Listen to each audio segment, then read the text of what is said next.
And so for me, living well is to really shift gears and begin to focus on a divine standard of living as an individual and collectively. And what does that mean? What's a divine standard? And we could look to all these great teachers of religion to find out what that means. And for me, it's I've chosen the Baha'i Faith because I feel it's all inclusive of all faiths. It sees religion as one divine school of God, and all these divine messengers are divine teachers in this school.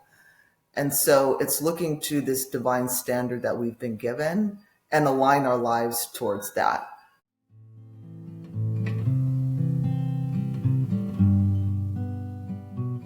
Hello, everyone.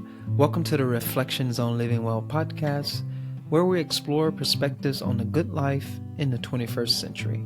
I am your host, Broderick Rodell. I hope you enjoy this conversation.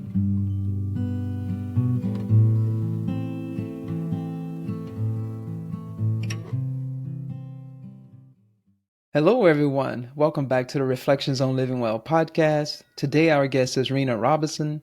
Rena is a professional dance artist, associate marriage and family therapist, massage therapist, a certified yoga teacher, and a proud mother of 4 adult children, and a grandmother of 2 with 1 on the way.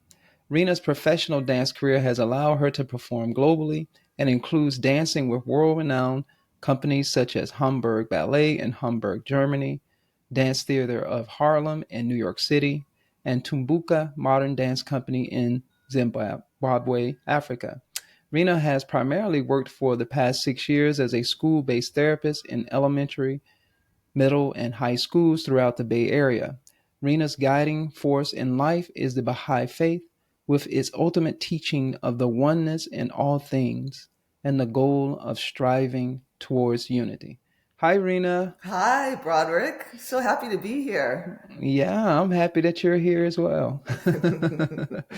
Yeah, I'm looking forward to our conversation today. I've been looking forward to this conversation for a while now, and I think there is a lot to unpack here. You have a very, very interesting background in dance and theater and therapy, and yeah, lots of things happening there in the Baha'i Faith. So I'm very excited to hear what it is that you have to share with us. Now, I know I just read off that bio, but I also, at the beginning, like to ask everyone to introduce themselves. How do you typically introduce yourself, or share us who you are and how you feel about that in this moment? Oh, thank you so much. I don't like introducing myself. In fact, that bio was so hard to write. I'm like, can someone else do this for me? I feel you. But I was going to ask, in terms of an introduction, if it would be okay to start with a prayer, because I feel like I need to be anchored in prayer. It's a way to invite spirit into this conversation. And also, the prayer I chose is a prayer for unity, which I think will create a framework for what we're about to discuss about living well, or the art of living well. So I feel like this is the best introduction for me. Like, as a person of faith, like, I really need to be connected with spirit.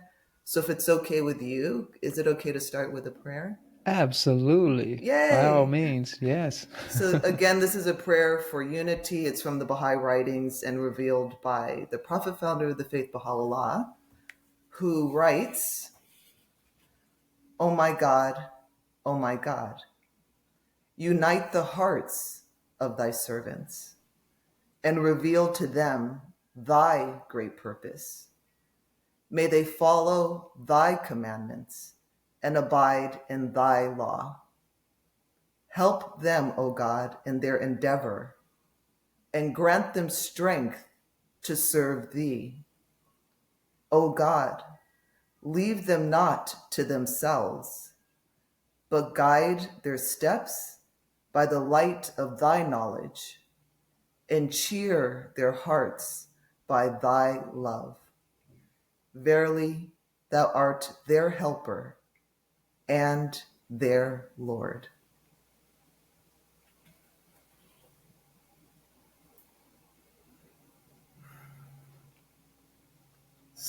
So in terms of an introduction, like this is kind of the guiding principles for me to like really strive to abide in the will of God and his purpose for me on this earth, and to really shine the light of divine love in this world. Mm, that's so beautiful, Rena. Uh, I like how you introduce yourself as a person of faith and how important that is for you to be a vehicle Yeah. for the divine in the world. Mm-hmm. And so, from the very beginning, what is living well to you? What does that mean for you? It's such a loaded question, Broderick. We'll unpack it as we go.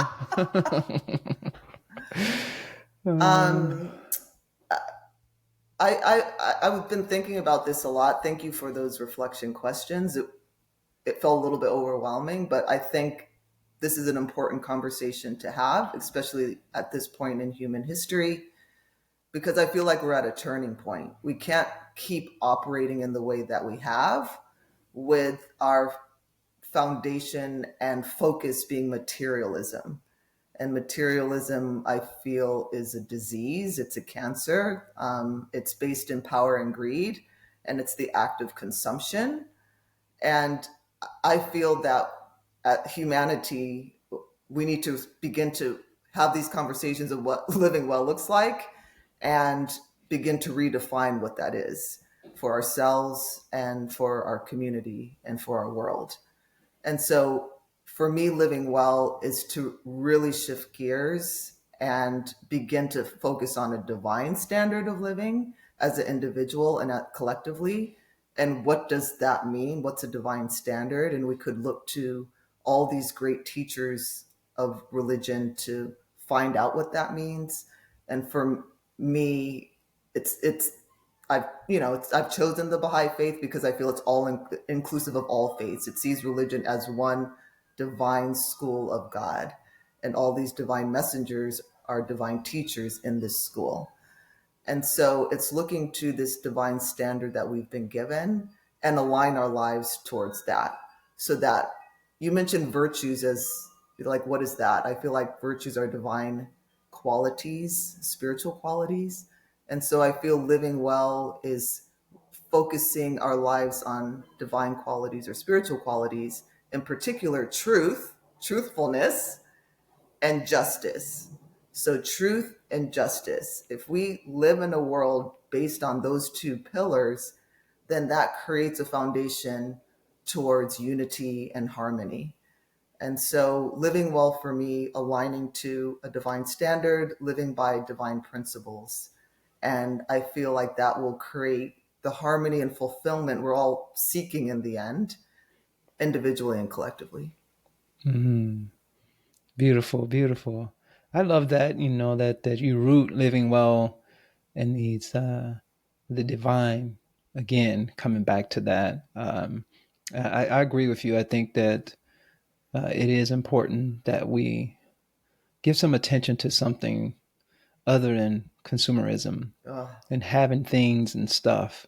There's more to life than that, and I do like bringing in the divine, because it connotes something sacred. It suggests that there's something beautiful and transcendent, but yet mm-hmm, imminent in the mm-hmm, world. mm-hmm. And if we devote some of our energy and time to that, then we can see a better world. And as a result of that, Totally agree. yeah. Also, it's our reality. Mm-hmm. I do believe we are spiritual beings having a human experience, that our essence is spirit, that we all have this emanation of the divine within us called a soul, and that the soul continues even after this earthly life, I personally believe. And so the body is a vehicle for a soul, for the soul. And we're here on this earth for a short time to like ultimately feed our soul so that it can continue to venture into these other worlds of God once this body has is finished. you Mm-hmm. know, once this body has expired. I mean, we're here on this earth for a limited time. And I feel like we're here for a reason as well. We all have a purpose here on this earth. So another part of living well for me is understanding what that purpose is. And that's exciting. Like it can be like an adventure, and we can be explorers, we can be detectives. What are the things that we're passionate about? Yeah, or just drawn to or inspired to do. Like I feel like that's all part of our purpose in discovering what our purpose is. And I feel like that's linked to our soul. So it's living our soul's purpose on this earth and the short time that we have here. But what an adventure it is and how glorious it can be. And I think that when we don't feel we have a purpose or we don't understand why we're here, that's when we can get caught in the claws of materialism and consumerism, who said, just buy this or do this and you'll feel so much better. And maybe for a short amount of time, it does appease that hunger. But, that deeper hunger is always there. And I think that deeper hunger is like that soul crying out, like, feed me, feed me. And we can feed our soul by living in a way that is aligned with its purpose and with our purpose on this earth. So Mm. our reality, it's our reality. Like recognizing our reality is spirit. Like we are soul. We're actually connected. It's an illusion that we're disconnected. Media, media in particular, and all the ways in which we've orchestrated our lives is pointing towards our division and our deficit. Is telling, but that's not our spiritual reality. We're actually all connected.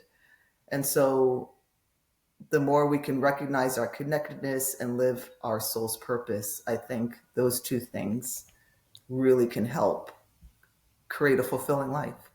Mm. Beautiful, beautiful.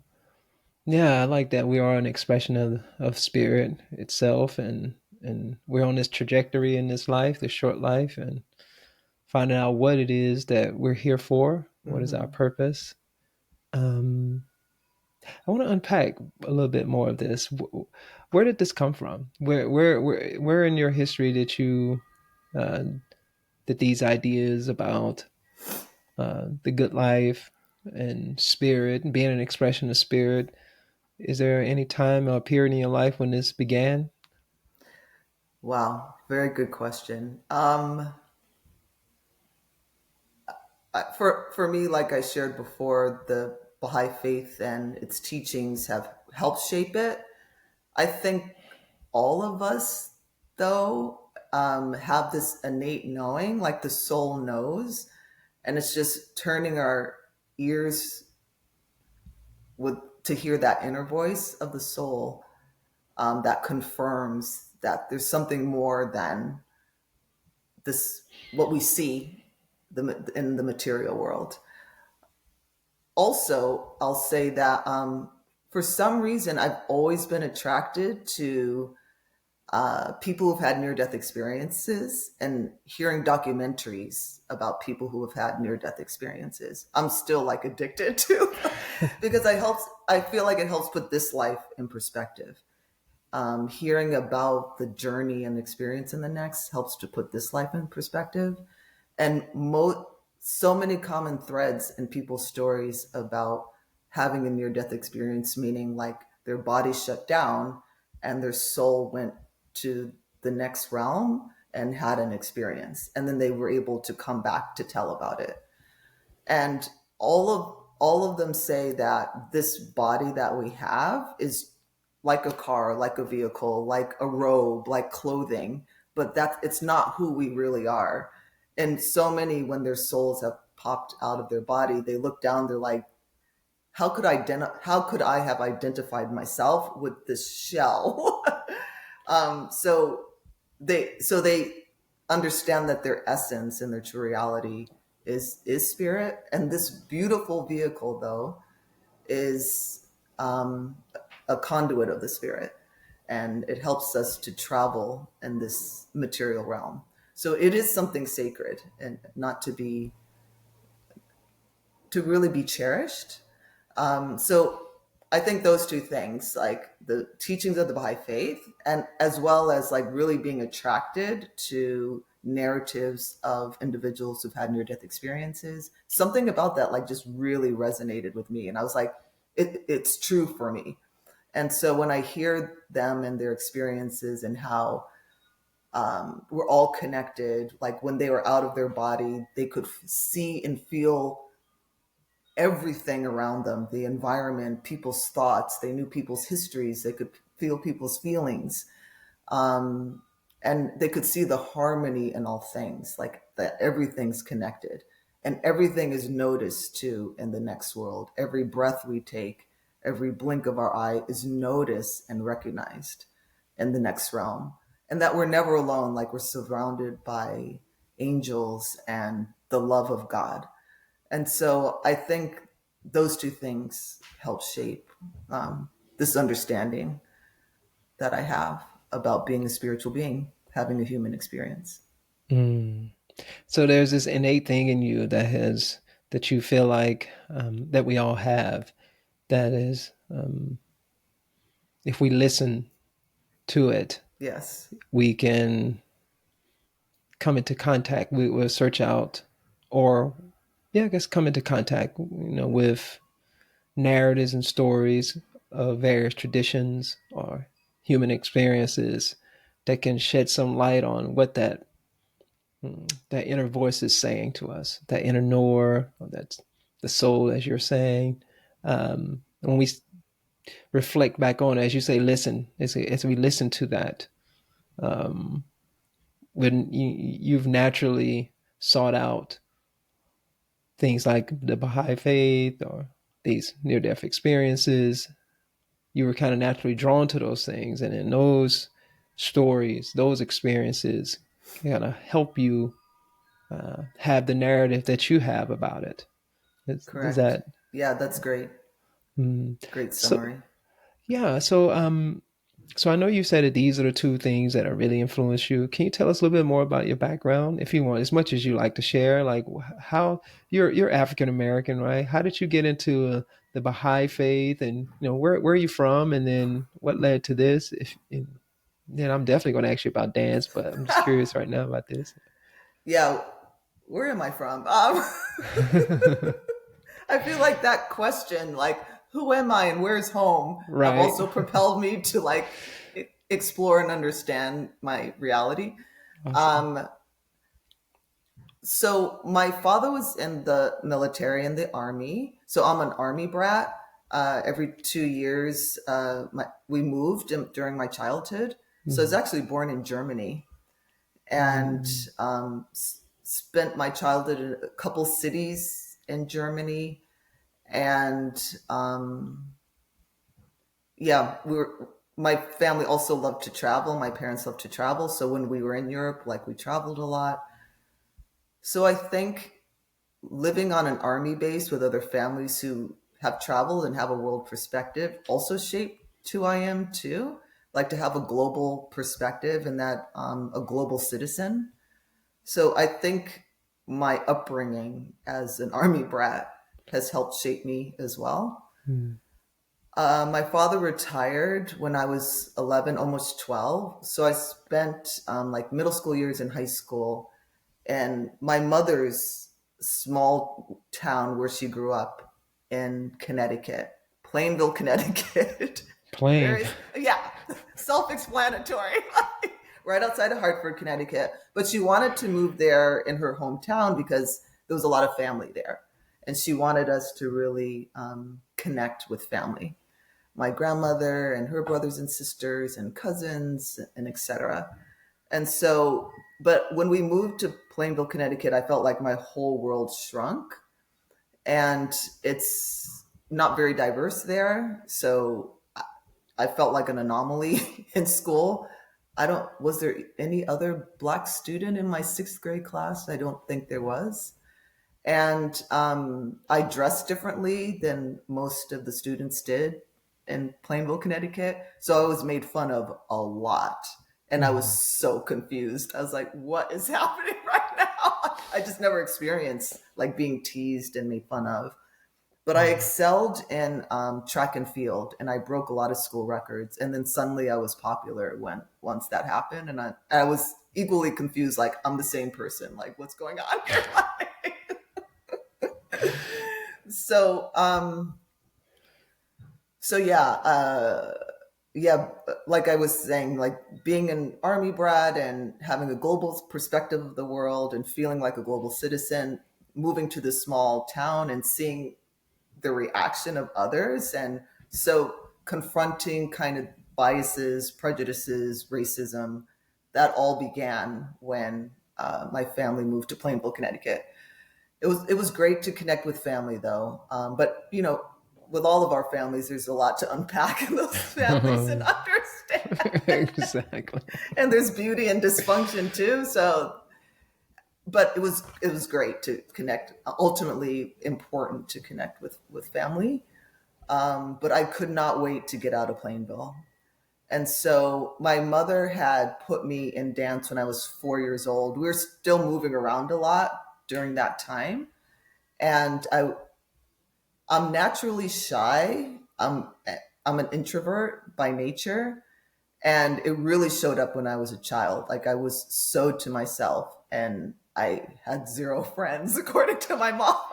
I mean, I was young, like 4, but she was just like, I don't know how I'm going to get this girl to make friends. Let me put her in dance class as a way of her connecting with others. So she did, and unbeknownst to her, it would become my career. But I feel like I did meet other kids and make friends when I was in the ballet world. But more importantly, I found another way to express myself, and that was through movement.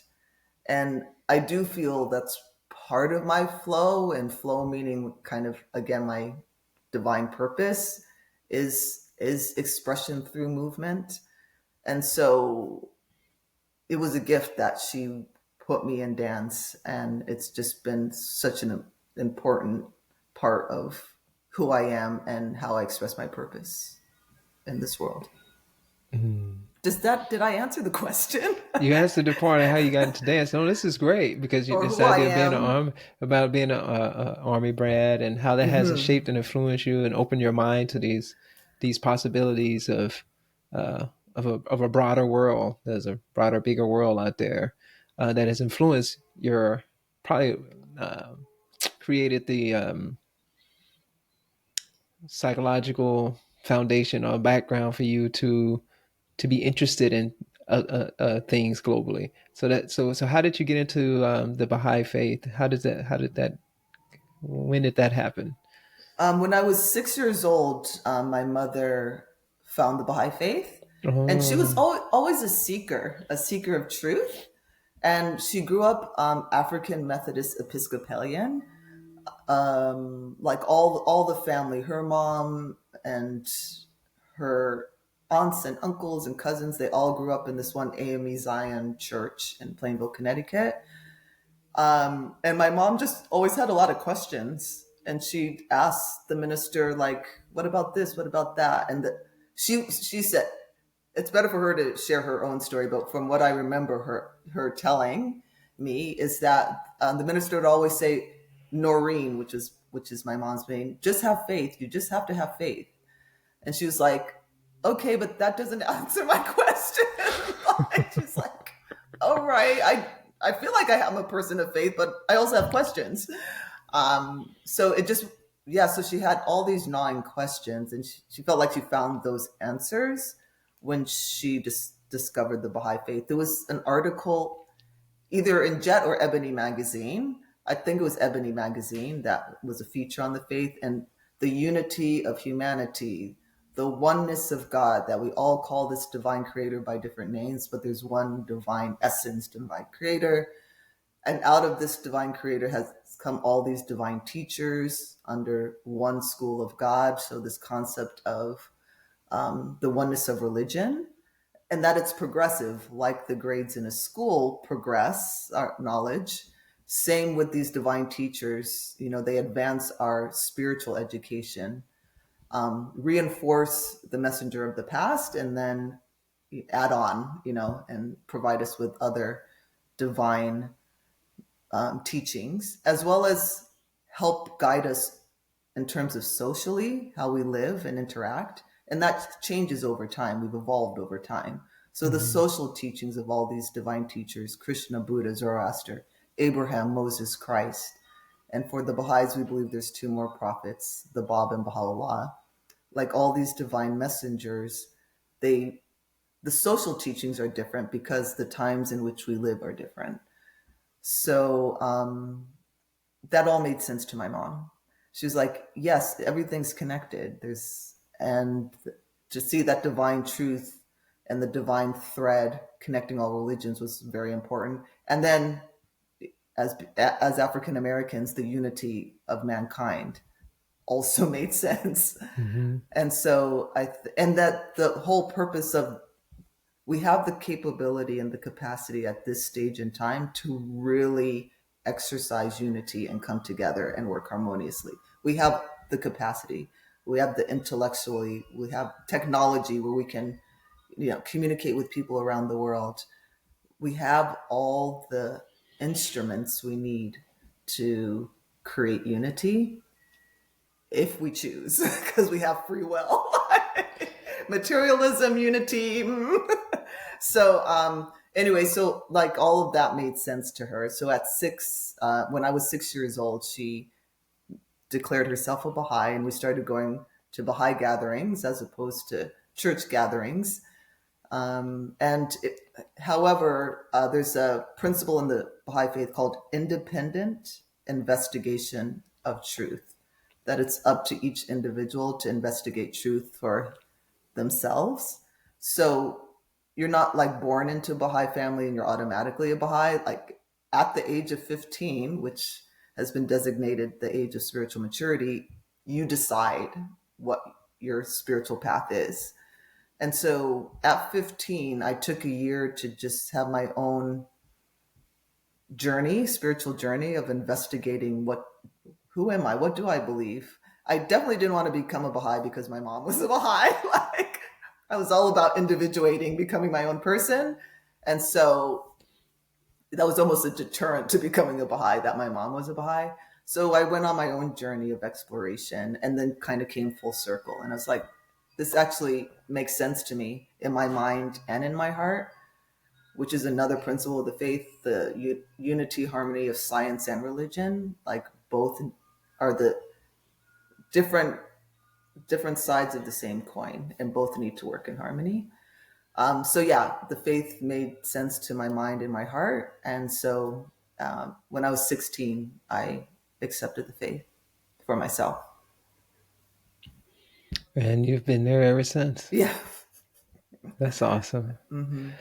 That's great. That's great. Yeah, I haven't met too many African Americans that are of the Baha'i.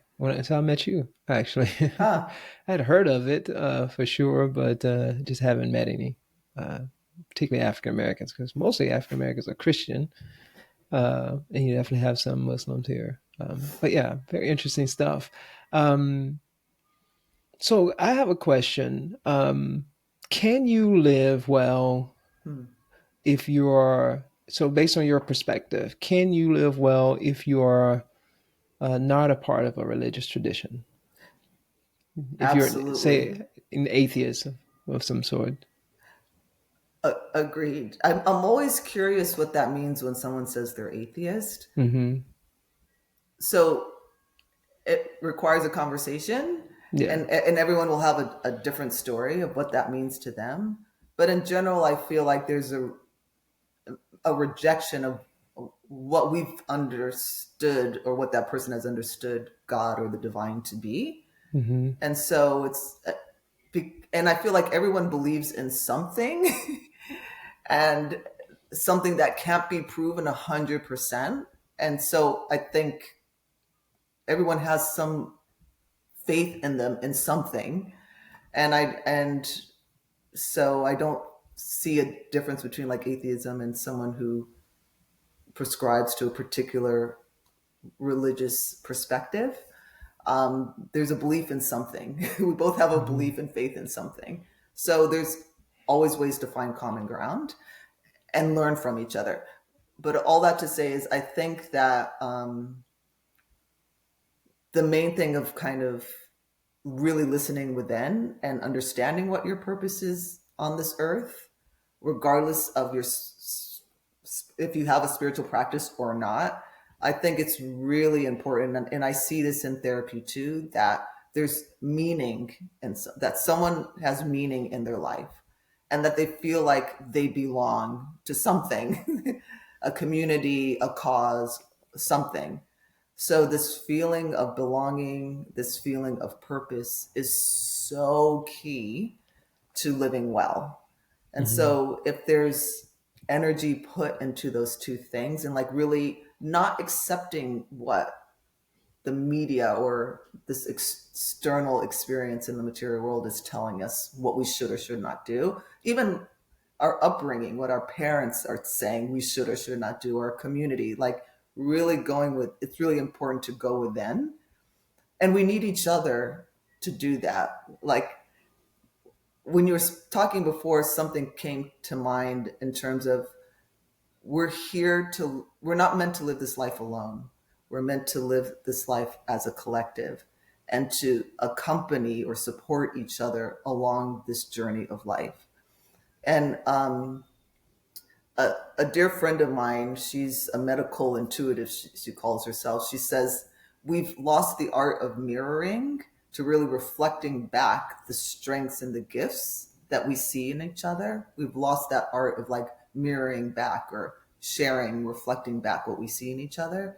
And I feel like that's also an important element in understanding what our purpose is to have trusted ones around, like reflect back to us like what they see our strengths are and our unique gifts are. And that can help us align with our soul's purpose, whether you call it soul's purpose or not, like your purpose on this earth, or how you were designed to live on this earth or contribute to this life. So yeah, I think there's, of course, possibility to live a fulfilling life. I always, I'm changing good life to fulfilling, because fulfilling for the mind, the body, and for me, the spirit, like that is what's fulfilling. Like if those three things can be addressed, because I believe we're body, mind, and spirit.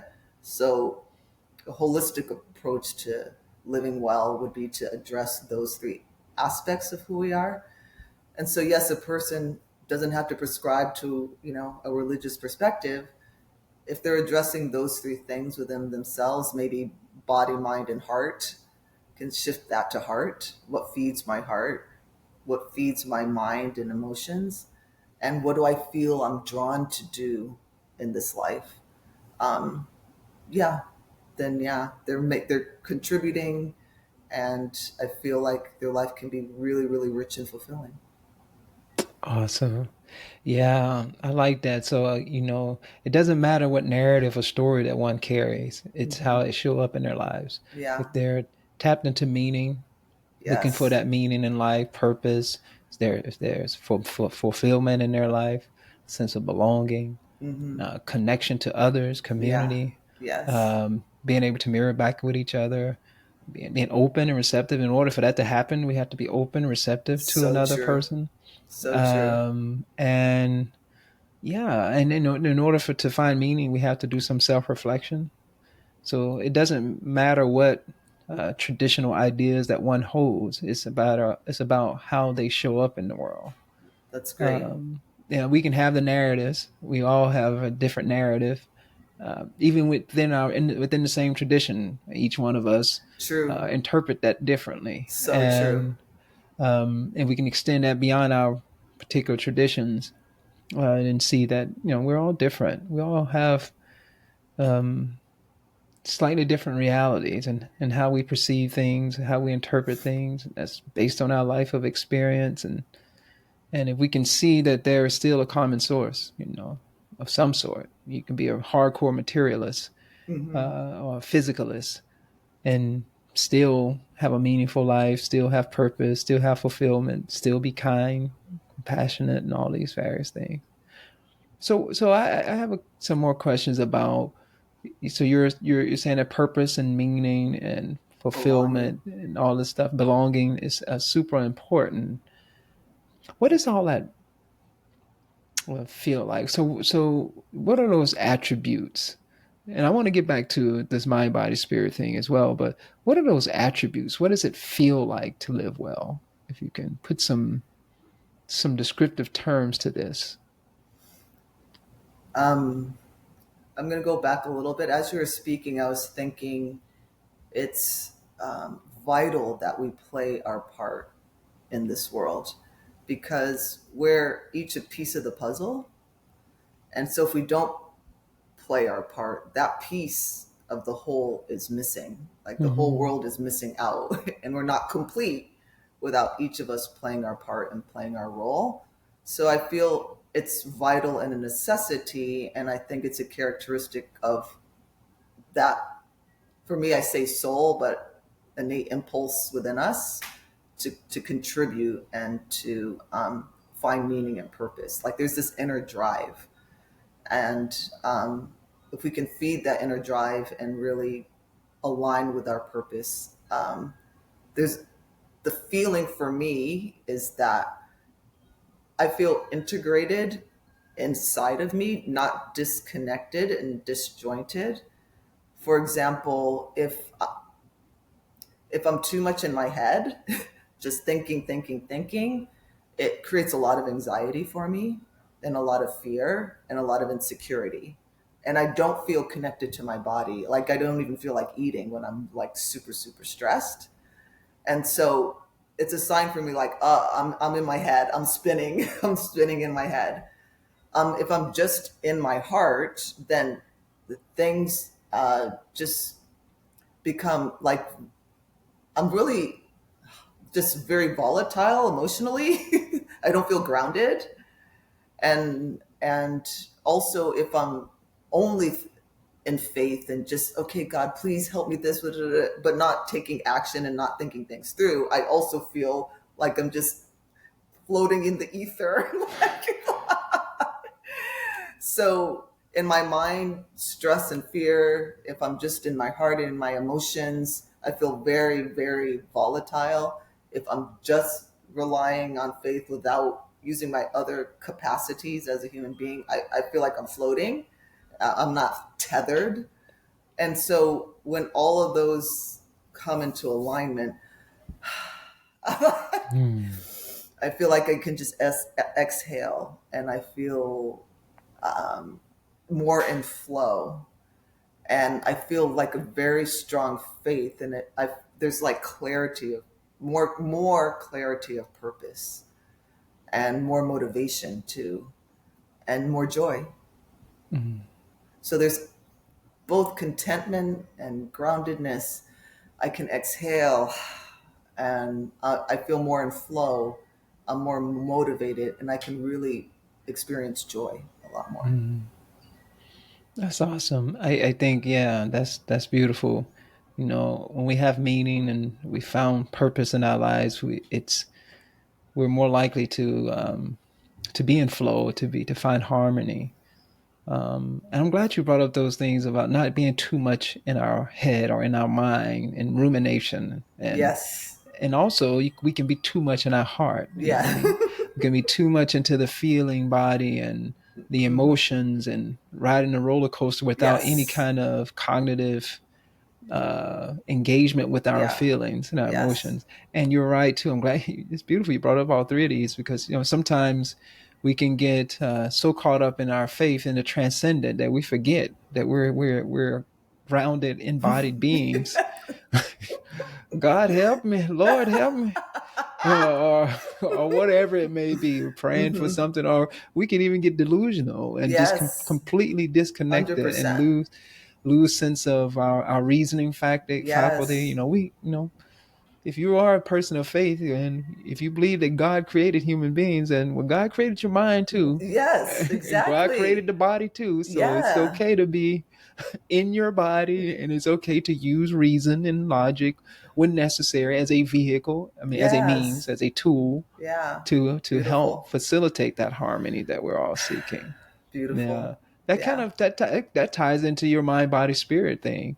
Yes. in many ways. The importance of having an integrated approach, a holistic, a Correct. comprehensive approach to living a good life, Yes. living well, living a meaningful life. It's so So important. It's yeah, vital. yeah, good stuff, Rena. Good stuff. So, how does, because you mentioned it earlier and you keep bringing up flow and harmony, and I want to ask you a little bit about dance. How does dance, what role does dance play in this? And if you don't mind, if you can extend the concept of dance into your ordinary life and how dance can influence um, the good life, even if you're not dancing professionally anymore. What role has dance played in um, your viewpoint, but how you express yourself in the world, and what can listeners take from that? The importance and the value of dance. 'Cause I personally think it's almost necessary, but but if you can speak to dance and living well and flow and harmony and these things. Wow. Um, First thing that came to me was dance is spirit in motion for me. And there's the art of dance, and it's a discipline as well. Back to the body, mind, and spirit part. I mean, I started dancing when I was 4 years old. It takes time for the body to be trained to dance, to move in this very specialized way. And that has taught me, like, the discipline of the training has carried over in my other aspects of life, like working hard and being disciplined to achieve something. I've had to do it in dance. So I guess maybe it comes easier to do that in other aspects. For example, on this path of becoming a fully licensed marriage and family therapist, I was just like, what am I thinking at this stage of life to like be on another career path? But I was like, I'm going to get old anyways. And it just requires, yeah, discipline and steadfastness, you know, and let me exercise those qualities because I've always been interested in psychology, and I always felt learning the science of the mind was another piece in my personal puzzle and purpose. And so, yeah, and it was a lot of hard. It's been a lot of hard work. It's required so much discipline because this was just one element of my life. I was still a mom and all these other things. I had all these other roles too. And so, but from an early stage, just like the discipline of the art of ballet in particular, like has created these attributes and skills in me that I've been able to exercise in other aspects of my, even motherhood. Like it's a long road. It's a marathon. Even when kids are adults, there's other needs and other roles I need to play. So looking at life as like, you know, these different phases and stages and roles that I'm in is also so much parallel to dance too. Like I had to embody all these different roles and characters, but I had to pull it from my own experience. Otherwise, my performance would be flat, you know, because I'm outside of myself trying to portray something that's not connected to me. So I had to pull all of those experiences from my own, from within me when I was playing different characters in dance. So, and then looking at life creatively, and also that I can be protagonists in the story of my life. Like life is not just happening to me, but I can actually co-create what is happening in my life and write my own story. And I think that creative spirit also comes from dance. I also am into teaching, directing, and choreographing, and I love choreographing. And I think I've used this concept of choreographing to choreograph my life. Like I'm a co-creator in my life, and I can be a protagonist. I can write the story of my life. Always connected with the divine. It's not void of the divine. Um, but I think those elements of being an artist, a dancer, the discipline, able to, hard work, perseverance, steadfastness, and creativity have carried me and allowed me to excel in other aspects of life too. Does that make Yeah. sense? And did I Oh answer your yeah. question? Great. Always answering the question. but Answer how you feel. and then dance, just in general, like moving through life with flow and grace, I feel can be helpful for anyone. And Hmm. if being integrated can help with that moving in flow in your everyday life. Even when there's obstacles that come up, you have a choice of how to respond. Definitely feel the feelings, be mad, and then once you've acknowledged that, okay, now what how can I write this story or write what's happening to me in a way that's empowering for me, or and provides something that I can learn from in my own growth in this world and in this life.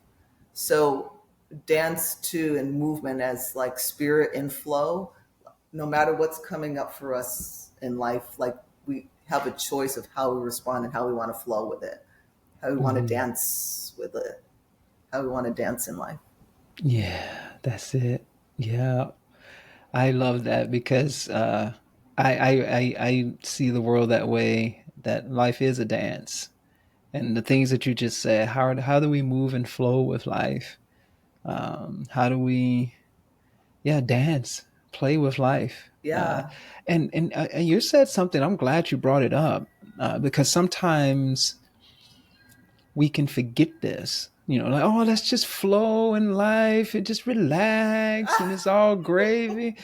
I'm like, no, no, no. Hold on for a minute. Discipline is important. Oh yeah. And you know, of course, you don't need True, to be a true, ballet true. dancer. You don't need to do that. But discipline is an important part of the equation. Agreed. Steadfastness, consistency, Yes. all of those things are an important part of being in flow in the world. That's just Yes. delicate Agreed. balance of, you know, being and just, I guess, what is it? This actionless action. You know, you're Yeah. you're acting, and flow is like you're doing things, but it's almost like you're not doing things. It's hard to. It's a paradox, folks. But it's like when you're in flow, things are happening. There's intention. There's energy behind what you're doing, but True. it's you're so in harmony with the moment. I Mm, think dance teaches you that. it Dance does. teaches you that, but that requires practice.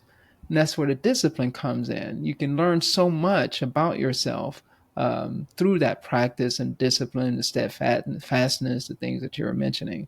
I think those are just important um, attributes or qualities to have as a person to be disciplined, uh, meaning that you draw boundaries on you put boundaries on yourself, that you're Mm-hmm. uh, have structure and Yeah. you're sticking with that structure. That's what we mean by discipline. Some people think discipline is uh, punishment. Like no, True. it's no, discipline is Even about, hard work sounds like punishment. I know. I know. Why? Life's supposed to be easy. It's like, is it? But it's Is like a it? work. It's a workout. Like when you're working out, you're you're putting stress on the muscles, and it Yeah. can be hard. But then Yeah. you come out strong. Like that's how you get Exactly. healthy. And as you were Exactly. speaking, I was in terms of the discipline piece. It was like you put in all that work. So as a dancer, you put in that disciplined work to be free on stage, Yes. because the more in tune I am with my body and the stronger I am in my technique, the freer I can be on stage. So it's a Yeah. path towards freedom. Exactly. Exactly. I always use the analogy that the power that we have in our house are disciplined by those wires. It's Oh disciplined yeah. by the wires, and we look at the Yes. power that is a result of that. And I love that you mentioned freedom too. That when we create healthy boundaries and structures in our lives, it does lead to freedom. It does. Because if not, we have chaos. Yes. And I know some people think, oh yeah, it's great. I'm just sitting in the flowing in the chaos of things. I'm like, okay, let's see how long that lasts. Let's see how good that. Let's see how that works for you. But I think that we don't have to be afraid of quote unquote hard work and discipline. I think that those things are conducive to the good life because we're Yes. like in dance, any type of dance, you're cultivating habits. Yeah. Good I mean, one. you're cultivating Yes. habits in the world, and the habits of a good life, the habits of living well, are important to develop and to exercise. And if we don't develop those things, it's not just given. We have to do something. Yes. We have to use our agency Yes. and to create the favorable conditions that are conducive to being in flow, being Yeah. in harmony, Mm-hmm. having peace in our lives. Mm-hmm. Those things actually require a discipline. It does. It definitely requires discipline. And I Um, often say co-create to leave room for the ultimate yeah, creator.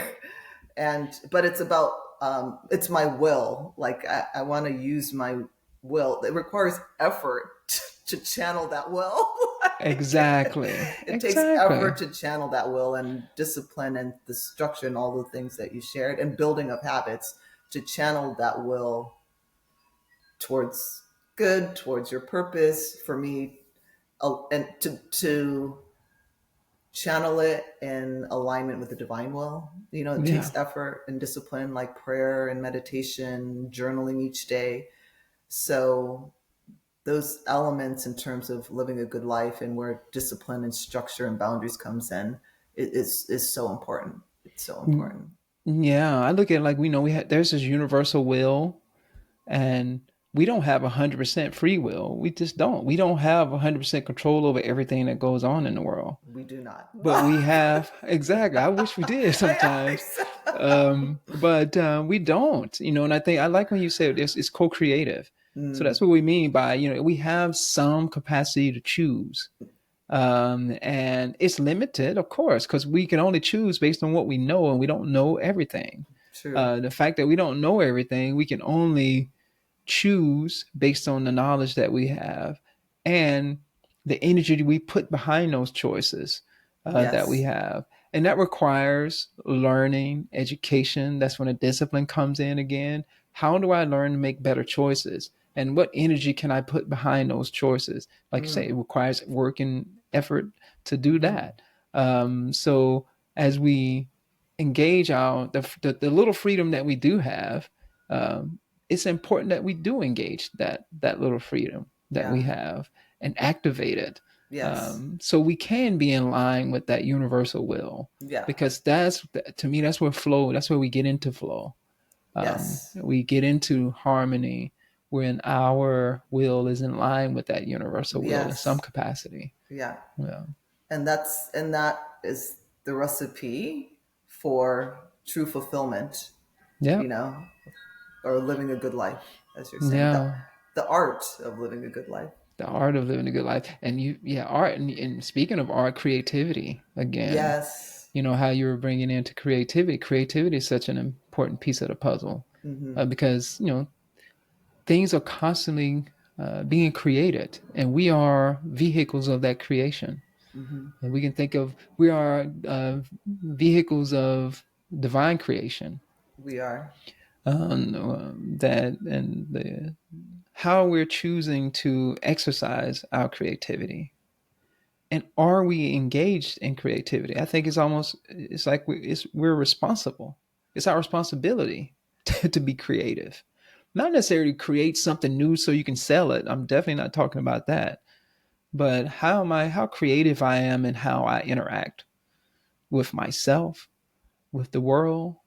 Am I open to novelty, and being able to uh, interact in this moment, the Mm-hmm. situation I find myself in a creative fashion. Yeah, That's an important piece of the puzzle because nothing is given. Um, I true. mean, like that's why I love dance because you don't know what the moment is going to bring. You You have to do move with not. the flow. You have to be creative about how you're going to Yeah. flow with this situation. Every performance is different. Every performance is new. You could do the same steps over and over again, but each moment is so different. And Yeah. then that's where faith comes in. Faith in yourself, faith in what you Mm, know.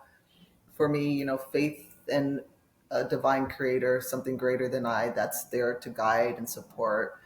Um, yeah, and take that leap of faith and just go and trust though that you've put in the work uh, to flow and be free on stage. And then it's a co-creative experience on stage too, because the energy of the audience, the energy of the moment's mm, always different. And to kind of harmonize with that as well is important. Speaking of which, we have each other on this journey. I yeah. feel like there's just like this stark individualism in here in North America and in other cultures, and there's more of a sense of community that's it's central. But I feel like central to a North America way of being is that individualism. And we need both. It's not Yeah. one or the other, and we need both. But sometimes it can be hard to ask for help. Like if I don't know, I only know what I know. And so how can I be in this, what I like to say is a humble posture of learning, and make myself vulnerable and reach out to someone if I don't know something? Or if I don't know what direction I need to go, if I'm confused about something, let me reach out to someone, and together we can figure it out, or at least understand what a next step could be. But Mhm. it's helpful that we really work as a collective and reach out. And like I was saying, that art of mirroring, we've lost the art of mirroring, like reflecting back. A lot of times when I do reach out to a friend, they remind me of who I am, that Mhm. who I really am, the essence of who I am. And it can help me get back to my purpose, and my soul's purpose. It can help me get back to my soul's purpose. So we need each other, we have each other. And for me, I also feel like there's, the spirits there, angels there, and divine energy to tap into as well, to help be a guiding force in this life, in my life. Awesome. That's just beautiful. We're coming to a close, and I just love what you just said. I mean, you've brought up so many different things for us to reflect on, and you know, closing up with how we need each other, how we Hmm. have each other. Yes. No, we can't do this thing alone. We're not meant to. No, We're we're meant to not work even as one soul and one body. exactly. We are not here because we did it alone. Hmm. We are here. We exist right now because our ancestors cooperated, Yeah, and that's beautiful. we need to continue to find ways to cooperate. And if we don't, we self destruct. And I think when we cooperate, that's the church. The Yes. church is when we are in relationship, when we are cooperating. That doesn't mean we don't challenge each other. It doesn't mean we agree on everything. It's just that we decide to open ourselves up to one another and share a little bit of each other. And when we do come together, we uh, in that because that harmony that we create, it's more than what we have by ourselves. It is. There's this, I can't find the right words now to think of it, when two things come together, um, when they uh, come into sync with each other, there's a greater Synergy. synergy. Yeah, in that synergy, there's a greater set of possibilities available to us Yeah. that we could not have, that we didn't have access to when we were all by ourselves. This perceived notion that we're all by ourselves, at least. Perceived notion that we're not by ourselves, we're No, all connected in love too. exactly. We were created with love, out of love, and perhaps part of living a fulfilling life is how can I be that expression of love in this life? And when we do reach out, we're connecting hearts and we're connecting in love. And then that synergy, as you shared, can be ignited and have a greater impact on the whole. So love is also an essential quality, essential virtue. Love of self, love of each other, and for me, love of the divine. So all of those things. But yeah, being emanations of love, working in harmony in love will help all of us lead a good life. Oh, that's just beautiful. I'm with you. That we can end on that, but is there anything else you would like to share? Do you have any other final words? It can be a question that you want to leave the audience with, anything. I think just emphasizing that everyone's life is sacred, has meaning, has purpose, and it's so vital that you play your role because no one else can play your role in this life. And you add a piece to the whole, and that will be missing if you don't, that contribution is not there. So everyone has a part to play, and it's necessary to make up the whole of life, the whole of this community, the whole of humanity, this tapestry of humanity. So yeah, meaning, like I was saying, and belonging are so important to living a good life. Everyone has a purpose. There's meaning for you. And to live your life out loud and to live your life fueled and motivated by love. Beautiful. Thank you so much for sharing your wisdom, your love, uh, your generosity, and how you you have expressed yourself today. It's just been an awesome conversation. I have so many things that I would like to continue to talk with you about. But for the sake of this podcast, we're going to end it right here. And again, thank you so much for your wisdom. Thank you so much, Broderick. I was really looking forward to this. My heart and soul needed this. So thank you for this co-creation and sharing of knowledge and wisdom. Absolutely. Until next time.